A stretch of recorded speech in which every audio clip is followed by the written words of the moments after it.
ప్రభువైన యేసుక్రీస్తు నామానికి మహిమ కలుగును గాక. యేసుక్రీస్తు నామమున మీ అందరికి వందనాలు. దేవుడు మిమ్మల్ని అందరినీ దీవించి బలపరచును గాక.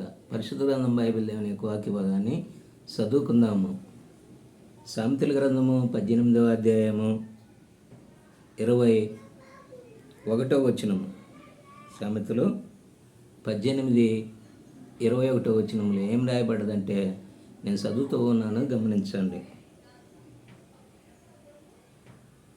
జీవ మరణములు నాలుక వచము, దాని యందు ప్రీతిపడు వారు దాని ఫలము తిందురు.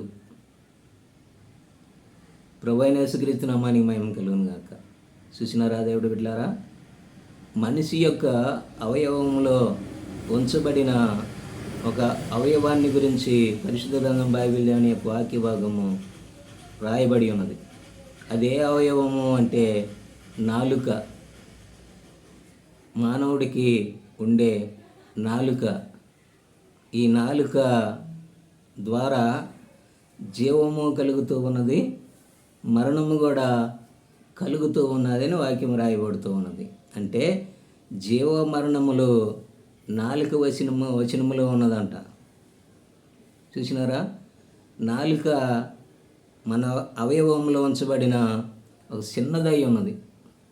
ఆ నాలుక ద్వారా జీవము మరణము రెండు యాడ్ అయి ఉన్నాయంట. కారణము, నువ్వేం మాట్లాడతావో ఏం పలుకుతావో దాని ద్వారా రేపు దేవుడు లెక్క అడుగుతాడు. ఈ భూలోక రాజ్యములో ఒకవేళ నీ నోటి ద్వారా, నీ నాలుక ద్వారా ఏదన్నా చెడుగా మాట్లాడితే దాని ద్వారా అవసరమైతే మరణమైన జరుగుతూ ఉన్నది. నిజమేనా? అది ఎక్కడో లేదు కానీ నీ నోటిలో ఉన్న నీ నాలుక.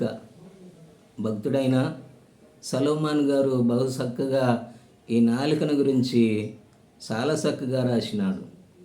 ఇదే వాక్యాన్ని గురించి భక్తుడైన యాకోబు గారు కూడా తన పత్రికలో రాసినాడు. మళ్ళీ చదువుతూ ఉన్నాను, గమనించండి. ఏమని రాయబడుతూ ఉన్నది? జీవము మరణములు నాలుక వచనము. నాలుక వచనములో ఉన్నది, వశములో ఉన్నది. కనుక ప్రియమైన దేవుడి పిల్లలారా, సహోదరి సహోదరుడా, సమయంలో దేవుడి యొక్క వాక్య విషయంలో జీవము మరణము నాలుక వచములో ఉన్నది. దాని ద్వారా మంచి పలుకుతావో, దాని ద్వారా చెడు పలుకుతావో అదంతా నీ ఇష్టము. కనుక ఈ జీవము మరణము నీ అవయవాల్లో ఉంచబడిన నాలిక వశములో ఉన్నది.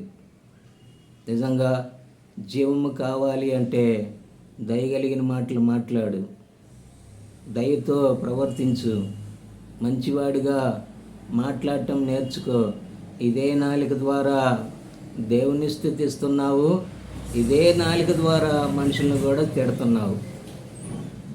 అందుకనే ఒక ప్రశ్న భక్తుడు అంటున్నాడు, యాకోబు భక్తుడు ప్రశ్న అడుగుతూ ఉన్నాడు, ఒక్క జలములో నుండే రెండు నీళ్ళు రావు కదండి, ఒకటి తీపి నీళ్ళు ఒకటి చేదు నీరు వస్తుందా? ప్రశ్న అడుగుతూ ఉన్నాడు.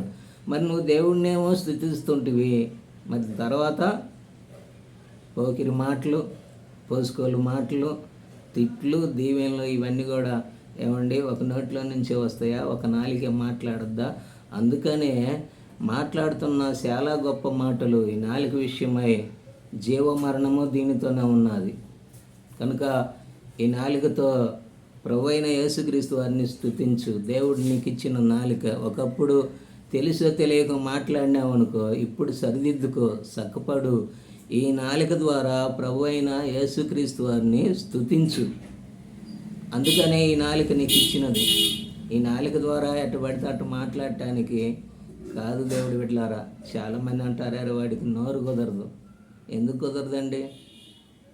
ఎందుకు కుదరదయ్యా అంటే, సాతాను వశములో స్త్రీ కానీ పురుషుడు కానీ ఉంటారు కాబట్టే వారు ఆ నాలుకతో ఎట్లా పడితే అట్లా మాట్లాడాలని. ఎందుకని? వారిలో ఉన్నది వేరొక ఆత్మ కాబట్టి. కనుక విశ్వాస జీవితంలో మనము మరి ముందుకు నడిచే కొలది ఆయన్ని స్తుతించి ఆయన నామాన్ని కనపరచడానికి మనము ముందుకి నడుద్దాం. దేవుడి వాక్యాన్ని దీవించి బలపరచును గాక.